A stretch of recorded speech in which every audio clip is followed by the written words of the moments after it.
ವಾಸನೆ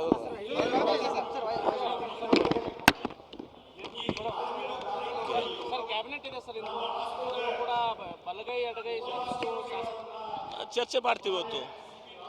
ಕ್ಯಾಬಿನೆಟ್ ಇದೆ, 4 ಗಂಟೆ ಇತ್ತು, ಅದು 6 ಗಂಟೆಗೆ ಮುಂದೆ ಹೋಗಿದೆ. ಈಗ ಚರ್ಚೆ ಮಾಡ್ತೀವಿ ಅದು ವಿಷಯಗಳು.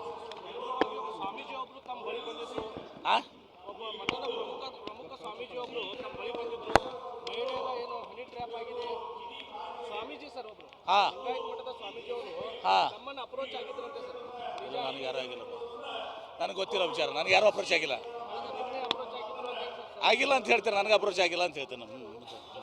ಸಿಎಂ ಡಿನ್ನರ್ ಮೀಟಿಂಗ್ ಕರೆದಿದ್ದಾರೆ, ತಾವೇನಾದ್ರು ಹೋಗ್ತೀರಾ? ಸಿಎಂ ಅವರು ಡಿನ್ನರ್ ಮೀಟಿಂಗ್ ಕರೆದಿದ್ದಾರೆ, ತಾವೇನಾದ್ರು ಹೋಗ್ತೀರಾ? ಸಿಎಂ ಡಿನ್ನರ್ ಮೀಟಿಂಗ್ ಕರೆದು ಹೋಗ್ತೀವಿ. ಸಿಎಂ ಮೀಟಿಂಗ್ ಕರೆದು ಹೋಗ್ತೀವಿ, DCM ಅವ್ರು ಡಿನ್ನರ್ ಮೀಟಿಂಗ್ ಕರೆದು ಹೋಗ್ತೀವಿ. ಅದಕ್ಕೇನೆ ಪಾರ್ಟಿದಾಗ ಸಿಎಂ ಬದಲಾವಣೆ ಸಾಕಷ್ಟು ಸಿಎಂ ಬದಲಾವಣೆ ಚರ್ಚೆ ಆಗ್ತಿರುವ ಸರ್. ಆಫ್ಟರ್ ಬಜೆಟ್ ಆಗುತ್ತಾ ಸರ್? ಅದು ಬದಲಾವಣೆ ಕೇವಲ ಮಾಧ್ಯಮದಲ್ಲಿ ನಡೀತಾ ಇದೆ.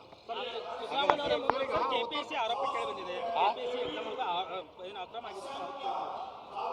ಅಕ್ರಮ ಆಗಿದ್ರೆ ಇವತ್ತು ಸರ್ಕಾರ ಅವರು ಅದನ್ನು ಅದ್ರ ಬಗ್ಗೆ ತನಿಖೆ ಮಾಡ್ತಾರೆ.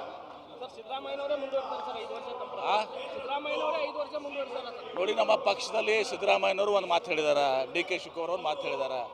ನಮ್ಮ ಪಕ್ಷದಲ್ಲಿ ಹೈಕಮಾಂಡ್ ಸುಪ್ರೀಂ ಶ್ರೀಮತಿ ಸೋನಿಯಾ ಗಾಂಧಿಯವರು, ರಾಹುಲ್ ಗಾಂಧಿಯವರು, ಮಲ್ಲಿಕಾರ್ಜುನ್ ಖರ್ಗೆ ಅವರು, CWC ಇದೆ. ಅವ್ರು ಏನೇನು ನಿರ್ಣಯ ಮಾಡ್ತಾರೆ ಅದು ಫೈನಲ್ಲು.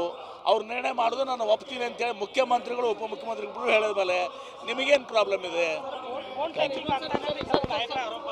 ಅದೆಲ್ಲ ಬೋಗಸ್, ಅದು ಸುಮ್ಮನೆ ಹಾಕ್ತದೆ, ಯಾವುದು ಆಗುತ್ತೆ. ಆಲಮಟ್ಟಿ ಡ್ಯಾಮ್ ಎತ್ತರಕ್ಕೆ ಆಂಧ್ರ ಕೂಡ ತೆಲಂಗಾಣದವರು ಕೂಡ ವಿರೋಧ ಮಾಡ್ತಿದ್ರು. ಅವ್ರು ಸ್ವಾಭಾವಿಕವಾಗಿ ವಿರೋಧ ಮಾಡ್ಕೋತೇ ಬಂದಿದ್ದಾರೆ. ಅದಕ್ಕೇನು ಮಹತ್ವ ಕೊಡಬೇಕಾಗಿಲ್ಲ. ನಾವೀಗ ನಮ್ಮ ಭೂಸ್ವಾಧೀನ ಪ್ರಕ್ರಿಯೆಯನ್ನು ಮುಂದುವರಿಸಿಕೊಂಡು ಇವತ್ತು ಕೇಂದ್ರ ಸರ್ಕಾರ ಗೆಜೆಟ್ ನೋಟಿಫಿಕೇಶನ್ ಮಾಡಬೇಕು. ಕೇಂದ್ರ ಸರ್ಕಾರ ಗೆಜೆಟ್ ನೋಟಿಫಿಕೇಶನ್ ಮಾಡಬೇಕು. ಇನ್ನೊಂದು ಕಡೆ ಸುಪ್ರೀಂ ಕೋರ್ಟ್ ಕೇಸ್ ನಡೆದಿದೆ. ಕೇಂದ್ರ ಸರ್ಕಾರ ಮೇಲೂ ನಾವು ನಮ್ಮ MP ಇದ್ದಾರಲ್ಲ, ಜಗದೀಶ್ ಶೆಟ್ಟರ್ ಅವ್ರನ್ನ ಒಳಗೊಂಡು, ಬೊಮ್ಮಾಯಿ ಅವ್ರು ಒಳಗೊಂಡು, ಇವರೆಲ್ಲರೂ ಕೇಂದ್ರ ಸರ್ಕಾರಕ್ಕೆ ಹೇಳಿ ಇವತ್ತು ಗೆಜೆಟ್ ನೋಟಿಫಿಕೇಶನ್ ಮಾಡಿಸ್ಬೇಕು. ಯಾವ ರೀತಿ ಆಯ್ತಲ್ಲ, ಗೆಜೆಟ್ ನೋಟಿಫಿಕೇಶನ್ ಆಯ್ತಲ್ಲ, ಗೆಜೆಟ್ ನೋಟಿಫಿಕೇಶನ್ ಮಾಡಿದ್ರೆ ಇದು ಇತ್ಯರ್ಥ ಆಗ್ತದೆ. ಆದ್ರೆ ನಮ್ಮ MP ಯಾರು ಮಾತಾಡೋದೇ ಇಲ್ಲ, ಸುಮ್ಮನೆ ಇರ್ತಾರೆ. ನರೇಂದ್ರ ಮೋದಿ ಅವ್ರ ಮುಂದೆ ಹೋಗಕ್ಕೆ ಹೆದರ್ತಾರೋ, ಅಂಜು ಸಾಯ್ತಾರೋ. ಹೀಗಾಗಿ ಆಮೇಲೆ ಅವರು ಇದಕ್ಕೆ ನಾವೇನು ಮಾಡಬೇಕಲ್ಲ, ಸುಪ್ರೀಂ ಕೋರ್ಟ್ನಲ್ಲಿ ಮತ್ತು ನಮ್ಮ ಒತ್ತಾಯ ಕೇಂದ್ರ ಸರ್ಕಾರ ಮೇಲೆ ಇರ್ತದೆ. ಗೆಜೆಟ್ ನೋಟಿಫಿಕೇಶನ್ ಆದಮೇಲೆ ಈಗ ನಾಗರ ಪ್ರಕ್ರಿಯೆ ಪ್ರಾರಂಭಿಸಿದ್ದೀವಿ ನಾವು. ಈಗಾಗಲೇ 40 ಲಕ್ಷ 30 ಲಕ್ಷ ಏನು ಮುಳುಗಡೆ ಆಗ್ತದೆ ಭೂಮಿಗಳಿಗೆ ಮತ್ತು ಕಾಲುವೆಗಳಿಗೆ ಅದು ಕೊಡುವಂಥದ್ದು ನಮ್ಮ ಒಂದು ಐತಿಹಾಸಿಕ ನಿರ್ಣಯನ ನಮ್ಮ ಕಾಂಗ್ರೆಸ್ ಸರ್ಕಾರ, ಮುಖ್ಯಮಂತ್ರಿಗಳಾದ ಸಿದ್ದರಾಮಯ್ಯನವರು, ಉಪಮುಖ್ಯಮಂತ್ರಿಗಳು, ನೀರಾವರಿ ಸಚಿವರು DK ಶಿವಕುಮಾರ್ ನಾವು ತೆಗೆದುಕೊಂಡಿದ್ದೀವಿ. ನಿಶ್ಚಿತವಾಗಿ ಚಿಕ್ಕೋಡಿ ಜಿಲ್ಲಾ ಹಲವಾರು ವರ್ಷಗಳಿಂದ ಬೇಡಿಕೆ ಇದೆ ಸರ್. ಈ ಬಜೆಟ್ ಅಲ್ಲಾದರೂ ಕೂಡ ನಂದು ಕೂಡ ಬೆಂಬಲ ಇದೆ ಅದಕ್ಕೆ. ನಾನು ಗಣೇಶ್ ಹುಕ್ಕೇರಿ ಅವರು ಉಪಚುನಾವಣೆಯಲ್ಲಿ ನಾನು ಕೂಡ ಅದನ್ನ ಇದು ಮಾಡಿದ್ದೆ. ವಿಜೇಂದ್ರ ಅವ್ರು ಬಂದಿದ್ರು ಸರ್. ಇಲ್ಲಿ ನಾಲಾಯಕ್ ಸರ್ಕಾರ ಅಂತೇಳಿ ಆರೋಪ ಮಾಡ್ತಾರೆ ಸರ್. ರಾಜ್ಯ ಕಾಂಗ್ರೆಸ್ ಸರ್ಕಾರ ನಾಲಾಯಕ ಸರ್ಕಾರ, ಇದು 6ನೇ ಗ್ಯಾರಂಟಿ ಬೆಲೆ. ವಿಜೇಂದ್ರ ಅವ್ರಿಗೆ ಹೇಳಿ, ಅವ್ರು ಯಾವ ಪಕ್ಷನಾಗ ಇದಾರಲ್ಲ ಈಗ, ಅವ್ರನ್ನ ಯಾರೂ ಒಪ್ತಾ ಇಲ್ಲ. ಒಂದೇದ್ದು ಬಾರಿ ಶಾಸಕರಾದವ್ರನ್ನ ಅಧ್ಯಕ್ಷ ಮಾಡಿದ್ರು, ಪುತ್ರ ವ್ಯಾಮೋಹದಿಂದ ಯಡಿಯೂರಪ್ಪನವರು. ಅವ್ರನ್ನ ಯಾರೂ ಒಪ್ತಾ ಇಲ್ಲ. ಯಾರು ಒಪ್ಪಿದ್ದಾರೆ ಹೇಳ್ರಿ? ಅಶೋಕ್ ಒಪ್ತಾರ, ಬೊಮ್ಮಾಯಿ ಒಪ್ತಾರ, ಶೆಟ್ಟರ್ ಒಪ್ತಾರ, ಯಾರು ವಿಜೇಂದ್ರ ಒಪ್ಪೋದಲ್ಲ. ಆಮೇಲೆ ವಿಜೇಂದ್ರ ಅವ್ರಿಗೆ ಅರ್ಥ ಮಾಡಬೇಕು, ಇದು ನಾಲಾಯಕ್ ಸರ್ಕಾರ ಅಂತಲ್ಲ. ಅವರು ಈ ಸರ್ಕಾರ ಏನಿತ್ತಲ್ಲ BJP ಸರ್ಕಾರ, 2 ಬಾರಿ ಅವ್ರ ತಂದೆಯವ್ರನ್ನ ಯಡಿಯೂರಪ್ಪನ ಮುಖ್ಯಮಂತ್ರಿ ಅವಧಿ ಕಂಪ್ಲೀಟ್ ಮಾಡಿಸ್ಕೊಡ್ಲಿ. ಅದು ನಾಲಾಯಕ್ ಸರ್ಕಾರ. ಅದು ಅವ್ರ ತಂದೆಯವ್ರನ್ನ ಯಡಿಯೂರಪ್ಪನವ್ರನ್ನ ಹಿರಿಯರ ನಾಶದಕ್ಕೆ ಅವಾಗ ಪ್ರತಿಭಟನೆ ಮಾಡಿದ್ದೆ ಆಗುತ್ತೋ ಸರ್. ಏನು ಅವ್ರನ್ನ ಯಡಿಯೂರಪ್ಪನ ತೆಗೆಯೋ ಸಂದರ್ಭದಲ್ಲಿ ತೆಗಿಬಾರ್ದು ಅಂತೇಳಿ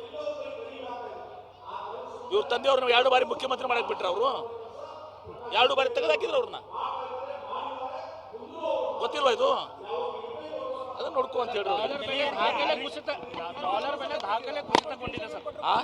ರೂಪಾಯಿ ಬೆಲೆ ಸರ್, ನಿಶ್ಚಿತವಾಗಿಯೂ ಕೂಡ ನಮ್ಮ ಒಂದು ನೀತಿ ಏನಿದೆ, ನಮ್ಮ ಭಾರತ ದೇಶದ ಪ್ರಧಾನಮಂತ್ರಿಗಳು ಇವತ್ತು ಸಹ ಐತಿಹಾಸಿಕವಾಗಿ ನಾವು ಏನು ಇದು ಮಾಡ್ಕೊಂಡು ಬಂದಿದ್ದೀವಿ, ಅದೆಲ್ಲವನ್ನು ಬದಿಗೊತ್ತಿ ಇವತ್ತು ಸಹ ಇವ್ರು ಯಾರ ಜೊತೆ ಹೊಂದಾಣಿಕೆ ಆಗ್ತಾರೆ, ಯಾರ ಜೊತೆ ಮಾತನಾಡ್ತಾರೆ, ಒಂದು ನೀತಿ ನಿಯಮ, ವಿದೇಶಾಂಗ ನಿಯಮ ಏನು ಮೊದಲಿಂದ ಸೆಟ್ ಪ್ರೆಸಿಡೆಂಟ್ ಇತ್ತು ಇವತ್ತು ಸಹ ಅದೆಲ್ಲವನ್ನು ಬಿಟ್ಟು ಬೇರೆ ದಾರಿಯಲ್ಲಿ ಹೋಗ್ತಾ ಇದ್ದಾರೆ.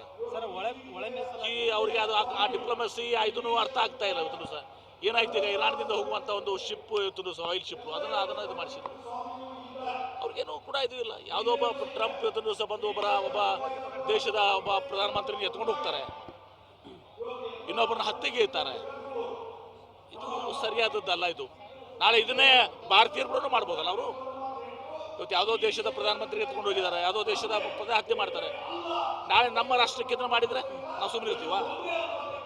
ಇದು ಟ್ರಂಪ್ ಅವರ ಒಂದು ತಪ್ಪು ನೀತಿ ಇವತ್ತು ಅವ್ರು ಏನು ಮಾಡ್ತಾ ಇರೋದು ಸರಿಯಾದದಲ್ಲ ಅಂತ ಸರ್. ಹೀಗಾಗಿ ಅವ್ರು ಹೇಳ್ತಾ ಇದ್ದಾರೆ ನನಗೆ ನೊಬೆಲ್ ಪಾರಿತೋಷಿಕ ಕೊಡಬೇಕು, ಶಾಂತಿ, ಯುದ್ಧ ನಾನು ನಿಲ್ಲಿಸಿದ್ದೀನಿ, ಭಾರತ ಪಾಕಿಸ್ತಾನ ಅಂತ ಯುದ್ಧ ನಿಲ್ಲಿಸಿದ್ದೀನಿ ಅಂತೇಳಿ.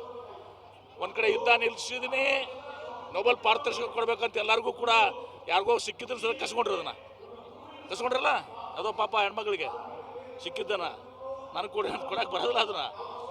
ಇನ್ನೊಂದು ಕಡೆ ಯುದ್ಧ ಪ್ರಾರಂಭ ಮಾಡ್ತಾರೆ. ಆ ಯುದ್ಧ ಆದಮೇಲೆ ಏನಾಗ್ತದೆ?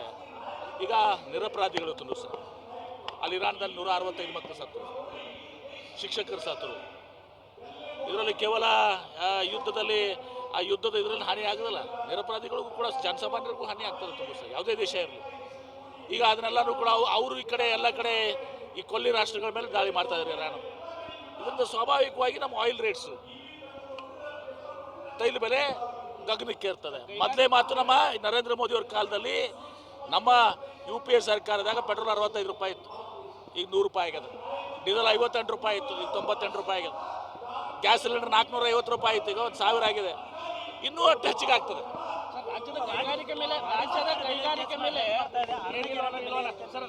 ಕೈಗಾರಿಕೆ ಮೇಲೆ ಏನು ಯುದ್ಧ ಆಗ್ತಾ ಇದೆ ಸರ್, ಯಾವ ರೀತಿ ಪರಿಣಾಮ ಬೀರಲಿದೆ ಸರ್? ನಿಶ್ಚಿತ ಬರೀ ರಾಜ್ಯ ಅಷ್ಟೇ ಅಲ್ಲ, ವಿಶ್ವದ ಎಲ್ಲ ಕೈಗಾರಿಕೆ ಮೇಲೆ ಪರಿಣಾಮ. ನಿಶ್ಚಿತವಾಗಿ ಬರೀ ರಾಜ್ಯ ಅಷ್ಟೇ ಅಲ್ಲ, ಇಡೀ ದೇಶದ ಮೇಲೆ ಯಾವಾಗಲೂ ಯುದ್ಧ ಆಗ್ತವೆ. ಬರೀ ಮೊದಲು ತಾರೀಫ್ ಆಯಿತು, ಶಿಕ್ಷಕಂಗೆ ಎಲ್ಲರ ಮೇಲೆ ತಾರೀಫ್ ಹಾಕೋದಂತ ಆಯಿತು. ಸುಪ್ರೀಂ ಕೋರ್ಟ್ ಅದನ್ನು ರದ್ದು ಮಾಡಿದರು, ಆಮೇಲೆ ಮತ್ತೆ ಹೇರಿದರು ಅದನ್ನು ಬೇರೆ ರೂಪದಲ್ಲಿ.